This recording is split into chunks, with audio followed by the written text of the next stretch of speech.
இங்கு மணமகனாக வீற்றிருக்கும் ராஜேஷ் அவர்களும் மணமகளாக வீற்றிருக்கின்ற வாஷ்னி அவர்களும் சுயமரியாதை திருமணத்தை நடத்தி சிறப்பிப்பதற்காக பல்வேறு ஊர்களிலிருந்து வந்திருக்கின்ற, மாவட்டங்களிலிருந்து வந்திருக்கின்ற, மாநிலங்களிலிருந்து வந்திருக்கின்ற அனைவருக்கும் பகுஜன் திராவிட கட்சியின் சார்பாக அன்பு கலந்த வாழ்த்துக்களை தெரிவித்துக் கொள்கின்றேன். அன்பர்களே, இந்த வாசகமே, சுயமரியாதை திருமணம் என்கின்ற வாசகமே பல நபர்களுக்கு ஐயா ராஜகோபால் அவர்களுடைய மனநிலையை நீங்கள் புரிந்திருப்பீர்கள். திருமணம் என்றால் என்ன? திருமணம் என்றால் வயது வந்த ஆணும் பெண்ணுக்கும் நடக்கக்கூடிய ஒரு ஒப்பந்தம் தான் திருமணம். ஆனால் இங்கு சுயமரியாதை திருமணம் என்றால் என்ன என்றால் அது பகுத்தறிவுக்கு உட்பட்டது. பகுத்தறிவோடு திருமணம் நடத்துவதுதான் இங்கு சிறப்பாக இருக்கும் என்பதை மதிப்புக்குரிய மணமகனுடைய தகப்பனார் மதிப்புக்குரிய ராஜகோபால் அவர்கள் முடிவு செய்து இந்த திருமணத்தை நடத்துகின்றார்.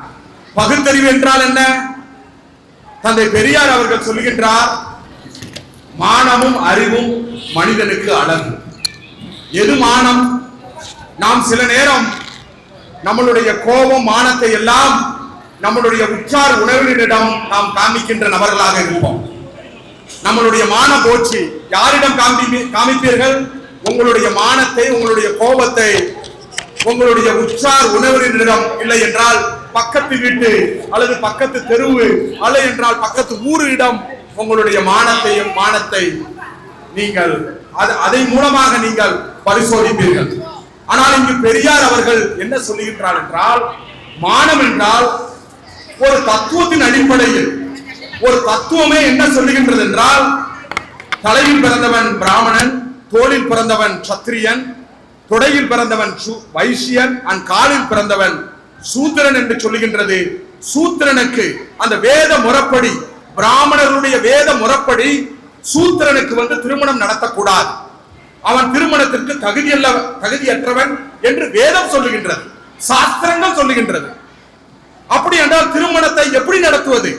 திருமணம் என்றால் ஐயரை வைத்து ஓதி, அவர் அந்த ஐயர் அந்த சூத்திரனை ஒரு வைசியனாகவோ இல்லை என்றால் சத்திரியனாகவோ அந்த சாதி உயர்வு கொடுத்து அதுக்கப்புறம் தான் திருமணம் நடைபெறும். அந்த சாதி அந்த ஏற்றம் என்பது அது 90 நிமிஷங்கள் மட்டுமே அந்த சாதி உயர்வு பொருந்தும் அன்பர்களே. அதனால்தான் எல்லா திருமண பத்திரிகையிலும் நீங்கள் பார்த்திருக்கலாம், அந்த 1.5 மணி நேரம் தான், 6ல இருந்து 7:30, அல்ல என்றால் 7:30 இருந்து 9 மணி அல்லது 9ல இருந்து 10:30, இந்த 90 நிமிடங்கள் மட்டும்தான் அந்த பிராமண சாஸ்திரத்தின் அடிப்படையில் ஒரு சூத்திரன், அந்த காலில் பிறந்த அந்த சாஸ்திரத்தின் அடிப்படையில் காலில் பிறந்த சூத்திரன் ஒரு உயர் சாதி ஆவதற்கு 90 நிமிடங்கள் மட்டுமே தான் பார்ப்பனருடைய வேதம் சொல்லுகின்றது. ஆனால் இங்கு மதிப்புக்குரிய ராஜகோபால் அவர்கள் இங்கு பத்திரிகையில் மிக தெளிவாக அடித்திருக்கின்றார். காலை 10:30க்கு மேல், என்னையா காலையில 10:30க்கு மேல அடிச்சிருக்கீங்கன்னு தெரியாது. நம்ம அண்ணாச்சி கிட்ட கேட்கும் போது, நம்ம கிராமத்துல இருந்து வர்றவங்க எல்லாம் பூவெல்லாம் பறிச்சுட்டு மார்க்கெட்டுக்கு போட்டுட்டு, அவங்க பாவம், அவங்க அப்பந்தான் ஒரு ஓய்வு 9 மணிக்கு மேலதான் அவங்களுக்கு நேரம் கிடைக்கும். இதுல நல்ல நேரம்லாம் ஒண்ணும் கிடையாது. மக்களுக்கு எது நல்ல நேரமோ அந்த நேரத்துல என் பையனுக்கு திருமணம் நடத்தினா போதும் என்று, எவ்வளவு பெரிய, இதுதாங்க பகுத்தறிவு, இதுதான் அறிவு. மானம் என்பது இந்த சூத்திரன் வேதத்தை, அந்த பிராமணர் வேதத்தை ஓதி அவனை உயர் சாதி ஆக்கி, அந்த பல நபர்களுக்கு இந்த பெண்ணை பல நபர்களுக்கு மனம் முடித்து விட்டு கடைசியாக அந்த ஓதத்தின் அடிப்படையில், அந்த ஓதத்தின் அடிப்படையில் ராஜேஷ் அவர்களுக்கு திருமணம் முடிப்பார். இப்படிப்பட்ட ஒரு மானத்திற்கு இழுக்காக இருக்கக்கூடிய பார்ப்பனர்களுடைய சாஸ்திரத்தினுடைய வேதம் என்னுடைய மகனுடைய திருமணத்திற்கு நடக்கக்கூடாது என்கின்ற உயர்ந்த அறிவு, இதுதான் அறிவு, இதுதான் பகுத்தறிவு. இந்த பகுத்தறிவை உங்கள் அனைவருக்கும் இந்த திருமணத்தின் மூலமாக கொடுக்க வேண்டும் என்பது தான் அவருடைய யோசனை. அதனால்தான் 10:30க்கு மேல் எப்பனாலும் வச்சுக்கலாம். இதுல நேரம், இப்ப நேரம் தவறி போயிட்டு யாரும் போட முடியாது. அவரை தகப்பனார் கூட இங்க வந்திருக்கிறார். தகப்பனார் கூட 10:30க்கு மேலதானே போட்டிருக்கு, அதனால நான் 10:30க்கு மேல வந்தேன். அப்ப எங்க குறிப்பிடல, அந்த நேரம் குறிப்பிடவில்லை இந்த பத்திரிகையில். இதுதான் அந்த அறிவை அந்த பகுத்தறிவை உங்களுக்கு அந்த கிராமத்தில் உள்ள நபர்களுக்கு. ஏனென்றால் நம்மளை பொறுத்தவரையில் பகுத்தறிவு திருமணம் என்பது நம்மளுடைய கிராமத்தில் இருந்தது. அறிவோடு திருமணத்தை நம்மளுடைய மூதாதையர்கள் நடத்தினார்கள். இரவுல எல்லாம் திருமணம் நடத்தினாங்க. நம்ம ஊர்ல எங்களுடைய அம்மாவுடைய திருமணம் எல்லாம் இரவு தான் நடந்தது. இப்படி ஒரு பகுத்தறிவோடு திருமணம் நடந்த இடத்தில் தான் இந்த கல்வியாளர்கள் யாரு? இந்த இடஒதுக்கீட்டின் அடிப்படையில் அம்பேத்கருக்கு போட்ட அந்த இடஒதுக்கீட்டின் அடிப்படையில் போன அரசு ஊழியர்கள் இருக்காங்க பாருங்க.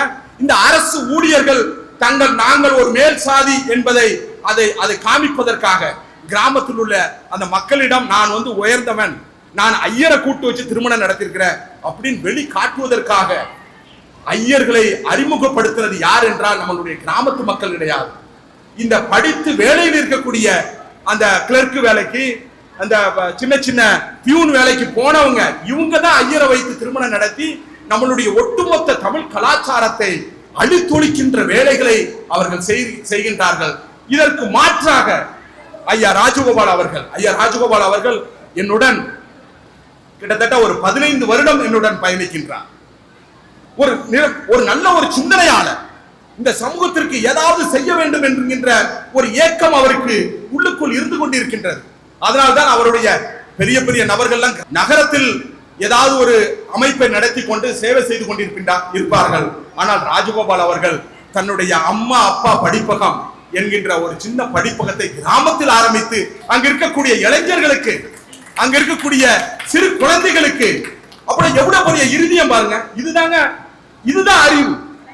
மானமும் அறிவும் மனிதனுக்கு அழகன், இதுதான் அறிவு. இந்த பகுத்தறிவு அவரை வேலை செய்கின்றது.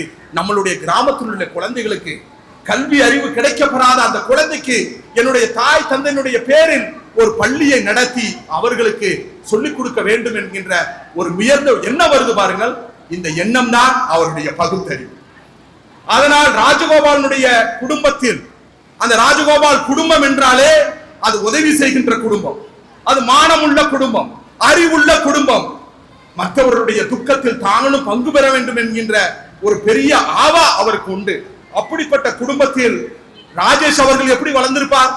இப்படிப்பட்ட ஒரு தகப்பனிடம் தன்னுடைய குழந்தை எப்படி வளர்ந்திருக்க முடியும்?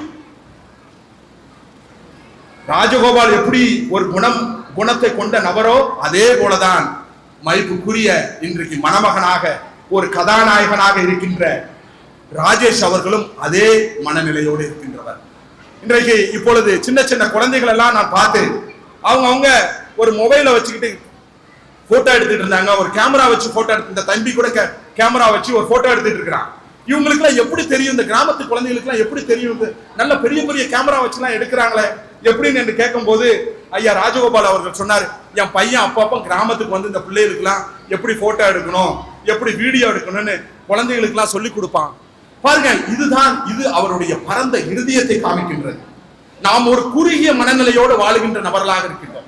சாதியின் பேரால் பல இடங்களில் அடக்குமுறை நடந்து கொண்டிருக்கின்றது, பல இடங்களில் ஏற்றத்தாழ்வு நடந்து கொண்டிருக்கின்றது. இதற்கெல்லாம் மூல காரணம் இங்கு இருக்கக்கூடிய அந்த இந்து மதத்தினுடைய வேதத்தின் அடிப்படையில் நாம் 7000 சாதிகளாக பிரிந்து கிடக்கின்றோம். நமக்குள் ஒரு ஒற்றுமை வர வேண்டும். இந்த ஒற்றுமையை எப்படி, அந்த ஒற்றுமையுடைய செய்தியை எப்படி போதிக்க முடியும் என்றால் இந்த மாதிரி திருமண நிகழ்ச்சிகளில் நம்மளுடைய மக்களிடம் நீங்கள் சொல்ல வேண்டும் ஒற்றுமையினுடைய அவசியத்தை. ஏற்றத்தாழ்வு இல்லாத ஒரு சமுதாயத்தை உருவாக்க வேண்டும், ஒரு சமத்துவ சமுதாயத்தை உருவாக்க வேண்டும், ஒரு சகோதரத்துவ சமுதாயத்தை உருவாக்க வேண்டும் என்ற ஒரு உயர்ச்ச சிந்தனையில் தான் அவருடைய இல்லத்தினுடைய திருமண நிகழ்ச்சியே ஒரு நல்ல ஒரு செய்தியை மக்களிடம் கொடுக்க வேண்டும் என்று ஒரு ஆவா அவர்களிடம் இருந்தது. அந்த ஆவாவை மன நிறைவோடு இன்றைக்கு அவர் நடத்தி கொண்டிருக்கின்றார். நாம் அனைவரும் ராஜகோபாலுக்கு மட்டுமல்ல, அவருடைய குடும்பத்தாரை அனைவரும் நம் கரங்கு கட்டி அவரை நாம் வாழ்த்துவோம். அது மட்டுமல்ல, மணமகளுடைய தகப்பனாரை பற்றியும் கேட்டேன். மணமகனுடைய தகப்பனாரும் நல்ல ஒரு இயக்கத்தில், ஒரு பகுத்தறிவோடு இயக்கத்தில், ஒரு ஒடுக்கப்பட்ட மக்களுடைய இயக்கத்தில் இணைந்து பணி செய்யக்கூடிய, கிராமத்து மக்களுக்கு பணி செய்யக்கூடிய, அவருடைய விடுதலைக்காக பணி செய்யக்கூடிய ஒரு நல்ல இயக்கத்தில் தங்களை இணைத்துக் கொண்டிருக்கின்றார். இப்படி ஒரு சமூக அந்த உணர்வோடு வாழுகின்ற அந்த இரு குடும்பமும், அந்த இரு குடும்பத்திலிருந்தும் இன்றைக்கு ஒரு மணமகனும் மணமகளும் இணைகின்றார்கள். அந்த இணைப்பு நல்ல அப்பா எப்படி இன்றைக்கு ஒரு நல்ல ஒரு உதாரண திருமணமாக, ஒரு நல்ல ஒரு உதாரண நிகழ்ச்சியாக இன்றைக்கு நடத்தி கொண்டிருக்கின்றார்களோ, இவர்களுடைய வாழ்விலும் இதே போன்ற நீங்கள் உங்களுடைய குழந்தைகளுக்கு, உங்களுடைய பேர குழந்தைகளுக்கு என்னுடைய அப்பா எப்படி திருமணம் நடத்தினார், என்னுடைய மாமா எப்படி திருமணம் நடத்தினார், இந்த செய்திகளை தலைமுறையாக அந்த மானமும் அறிவும் உள்ள ஒரு சமுதாயத்தை உருவாக்கின்ற ஒரு மணமகன், ஒரு நல்ல ஒரு மணமக்களாக நீங்கள் செயல்பட வேண்டும் என்று நான் கேட்டுக்கொண்டு இந்த வாழ்க்கை இணைப்பு ஏற்ப ஒப்பந்தத்தை நான் இப்பொழுது வாசிக்கின்றேன். மானமிகு ராஜகோபால் நினைவில் வாழும் நிர்மலா ஆகியோரின் மகன் ஆர் ராஜேஷ் ஆகிய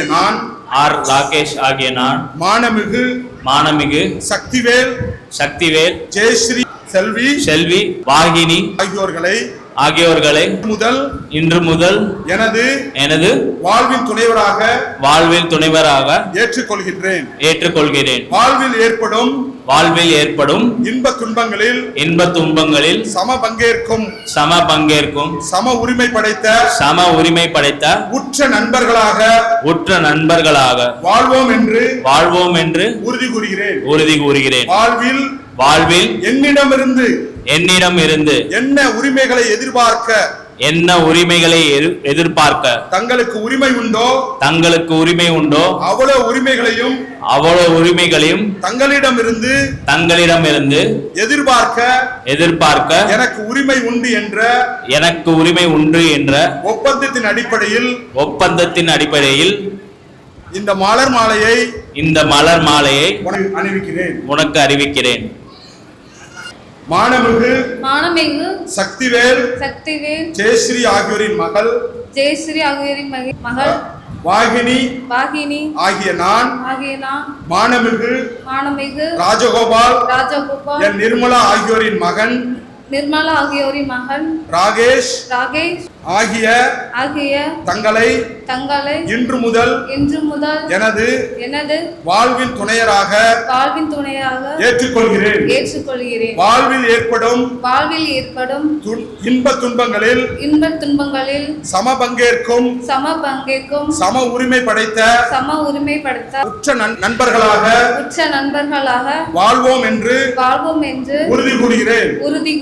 வாழ்வில் என்னிடமிருந்து என்னென்ன உரிமைகளை எதிர்பார்க்க தங்களுக்கு உரிமை உண்டோ அவ்வளவு உரிமைகளையும் தங்களிடமிருந்து எதிர்பார்க்க எனக்கு உரிமை உண்டு என்ற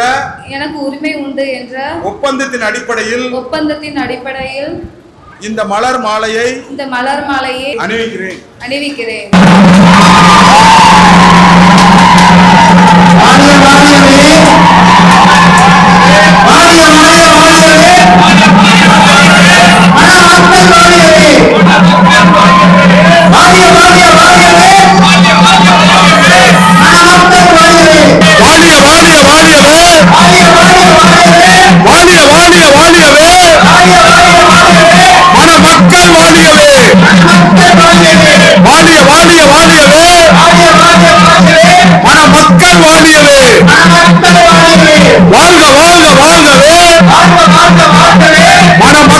வாழ்கவே.